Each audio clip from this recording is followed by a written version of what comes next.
welcome to the deep dive. Today we're going to be taking a look at Raoul Dufy. Oh, a great choice. Yeah, his work is just so full of life. Yeah. And those colors just kind of jump off the canvas. I know, right? You see a Dufy and you can't help but smile. Exactly, but we're not just here to admire the pretty pictures, right? Yeah. We're going to dig deeper. We're in deep. Yeah, into the influences, the struggles. Yeah, the whole story, and we've got some great sources to work with, so we'll get a really full picture of who he was as an artist. Awesome. So Dufy's journey begins in Le Havre, France, back in 1877.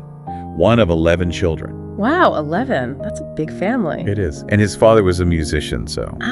So that musicality is kind of in his blood then. You could definitely say that. Even though Dufy gravitated towards visual art that loved music, it kind of stayed with him throughout his career. Interesting. So where does his art journey begin? Starts with evening classes at the École des Beaux-Arts in Le Havre. Pretty traditional beginning, actually. Makes sense. Got to learn the basics, right? Right, and this is where he meets Pas and Frise. Frise, yeah. They were like two peas in a pod, weren't they? Totally. Lifelong friends, shared a studio later on in Montmartre, really pushed each other creatively. It's amazing how those early connections can shape an artist's entire career. Yeah. Early on, Dufy was really drawn to the Impressionists, especially Eugène Boudin. Oh yeah, you can see that influence in his early landscapes, all about capturing the light, those fleeting moments, especially in Normandy where he grew up. It's like he's soaking up the atmosphere, trying to translate it onto the canvas. And he's good at it. But then things change, don't they? He finds his own voice. 1905, big year for Dufy. Huge. Matisse enters the picture. Right. The Salon des Indépendants Dufy sees Matisse's Lux, Calme et Volupté, and bam, it's like a switch flips. A total game changer. The story goes that he immediately went out and bought the brightest paints he could find. I love that story. It's like he's saying, okay, I get it now, color is king. And from there, his canvases just explode with color, right? Like La Place du Village and La Porte du Havre. Those are classic Dufy, full of energy, movement, and that signature vibrant palette. It's the Fauvist awakening. And he's not alone in this. You've got Marc Hammond, all these artists pushing the boundaries of color and form. It's like a revolution in the art world. But then there's another major influence, Cézanne. Ah, Cézanne. Can't forget Cézanne, the master of form and structure. Right. And in 1908, Dufy and Braque, they take a trip to L'Estaque, a place that was hugely important for Cézanne. It's like a pilgrimage to the source. And it's a turning point for Dufy. It's like he starts seeing the world differently. Not just the fleeting impressions, but the underlying structure, the geometry of it all. Exactly. He's absorbing those lessons from Cézanne about volume, simplifying forms, building up a painting with deliberate brushstrokes. You can see it in works like L'Estaque Village au bord de la mer. Arbre à l'Estaque, all from that same year, 1908. It's a real shift. But he's not just copying Cézanne. No, not at all. He's taking those lessons and making them his own. Braque goes on to develop Cubism. Dufy finds his own unique path. It's a fascinating divergence, both inspired by Cézanne but heading in very different directions. And it's not just painting. Dufy, he was all over the place creatively. Theater design, fashion, even textiles. It's like he couldn't be contained by one medium. So true. He designed sets for Molière's Le Sicilien in 1919, then collaborates with Paul Poiret, creates these incredible fabrics for clothing and home decor. Oh, yeah, I've seen some of those fabrics. They're just as vibrant and full of life as his paintings. I know, right? And imagine seeing his designs walking down the street, worn by people. He loved that.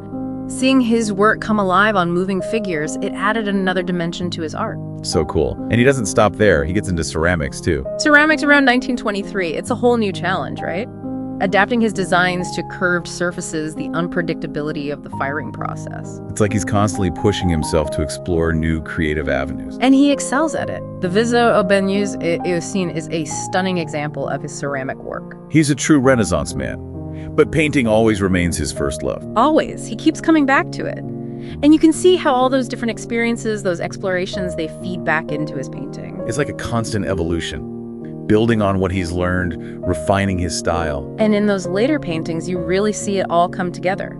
The vibrant colors, the lessons from Cézanne, his unique way of capturing light and movement. It's magical.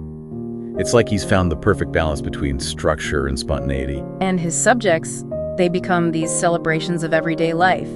Landscapes, regattas, concerts, social gatherings. It's like he's trying to capture the joy of being alive, the energy of the moment. And his technique, it evolves too. He starts separating color and drawing, creating these dynamic compositions with blocks of vibrant hues and fluid lines. It's almost like he's painting music. And speaking of music, he does a whole series inspired by composers. Right. It's like he's trying to translate the sounds of music into visual harmonies. Yeah, and then there's his most ambitious project, La Fée Électricité.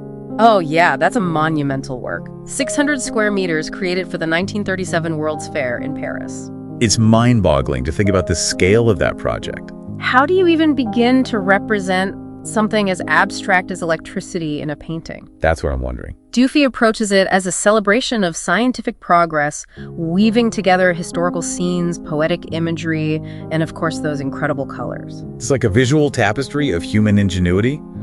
And it took him and a team of assistants months to complete. The pressure, the logistics. But the end result is breathtaking. A testament to Dufy's boundless creativity, his vision, his sheer determination. And the fact that he created this just before the outbreak of World War II adds another layer of meaning, doesn't it? It does. It speaks to his optimism, his faith in human progress, even in the face of uncertainty. But as we'll see, Dufy's story takes a turn.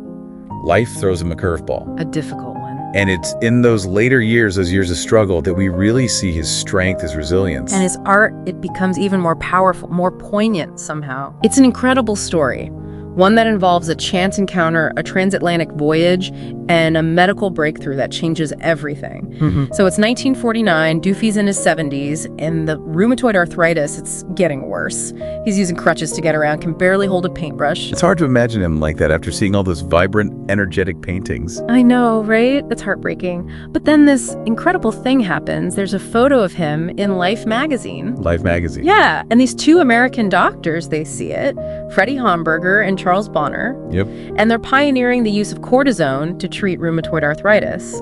They see Dufy's swollen hands in that photo and they think, maybe we can help. Wow. A photo in a magazine leads to a medical breakthrough. It's like something out of a movie. It really is. So they reach out to Dufy, invite him to Boston to try this new treatment. That's a huge leap of faith, though, right? Yeah. To travel all the way to America for an experimental treatment. It was. 1950 transatlantic travel wasn't exactly a walk in the park. But Dufy, he was desperate for relief. I can only imagine. So he takes the chance. Sails to New York, then travels to Boston to receive these cortisone injections at the Jewish hospital. And what happens? The results are almost immediate. From the first injection, Dufy starts feeling better. The pain subsides, the swelling goes down, he can walk again. That's incredible. A miracle cure. It really was like a miracle. And it's not just the physical relief that's amazing. This newfound freedom, it ignites a creative explosion in Dufy. It's like he's been given a second chance. Exactly. He's so energized. He starts sketching scenes from his hospital stay, even draws his doctors. It's like he can't get enough of creating again. And once he's back in his studio, well, it's like a dam has broken. Paintings start pouring out of him. And they're not just rehashes of his old work, right? No. There's something new there. There is. There's a new vibrancy, a depth of feeling that's just palpable. It's like he's seeing the world with fresh eyes, appreciating it all the more for having almost lost it. What are some of the key works from this period? Well, there's this series he paints in Arizona where he goes to recuperate in the dry climate. L'Orchestra Mexican is a fantastic example. It's full of movement, vibrant colors, a real sense of celebration. It's like he's channeling that pure joy of being able to create again. And there's this watercolor he does called La Cortisone. It's a direct tribute to the treatment that gave him back his life. Wow, that's powerful. It really is a testament to the impact that medical science can have on art. And a reminder that even in the face of adversity, creativity can flourish. Dufy's story is so inspiring. It really is. But the cortisone treatment, it wasn't a permanent solution. Right. There's a bit of a bittersweet turn here, isn't there? There is. The cortisone, it provided incredible relief, but it also came with long-term side effects. Ah, I see. So Dufy's health, it starts to decline again, but he keeps painting right up until the very end. And in those final years, he achieved some of his greatest recognition. He has that major retrospective in Geneva in 1952. And then he represents France at the Venice Biennale and wins the Grand Prix for painting.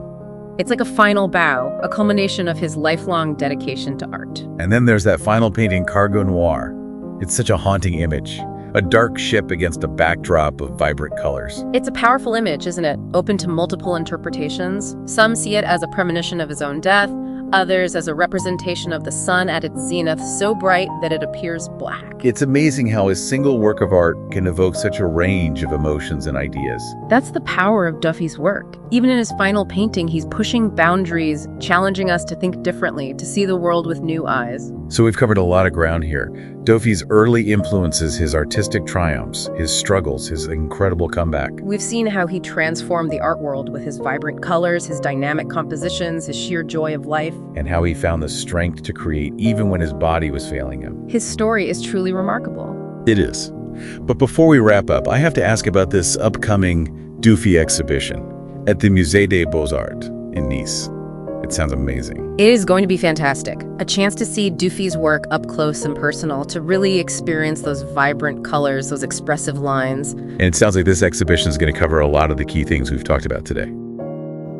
His early influences, his connection to Cézanne, his time in Venice where he really developed his signature style, his engravings, textiles, ceramics. It's going to be a comprehensive look at Dufy's creative genius. Wow. I'm adding that to my travel list for sure. Nice in December. Sounds perfect. It does. The exhibition is called Raoul Dufy, The Miracle of Imagination. Opens on December 13th, 2024. I love that title. It perfectly captures the essence of Dufy's work. It does. It's about finding that spark of wonder, that joy in the everyday. It's about embracing the beauty of the world, even in the face of adversity. It's a reminder that creativity can really be a source of strength, a way to find joy even when things are tough. Yeah, I think that's what makes Dufy's work so appealing. It's not just pretty pictures, it's deeper than that. Absolutely. There's a real humanity there, a sense of optimism that I think resonates with people, especially today. Yeah, it's like he's saying, look, life can be hard, but there's still beauty to be found. Let's celebrate that. And he does it in such a bold, unapologetic way. Those colors, that energy, it's contagious. Totally. He reminds us to embrace the simple pleasures, the everyday moments that make life worth living. The warmth of the sun on your skin, the laughter of friends, the vibrant colors of a flower market. Exactly. And he wasn't afraid to experiment, to push boundaries, constantly trying new things, new mediums, new ways of seeing the world. And that's a great lesson for all of us, isn't it? To not be afraid to step outside our comfort zones, to try something new, to let our creativity flow. Totally. To find that spark of joy, that sense of wonder in the everyday, just like Dufy did. So as we wrap up this deep dive into the world of Raoul Dufy, I want to leave you with this thought. What if we all tried to see the world through Dufy's eyes, even just for a little bit? To find that beauty, that light, even in the midst of challenges. To embrace the miracle of imagination. And to let our own creativity shine. Thanks for joining us on The Deep Dive.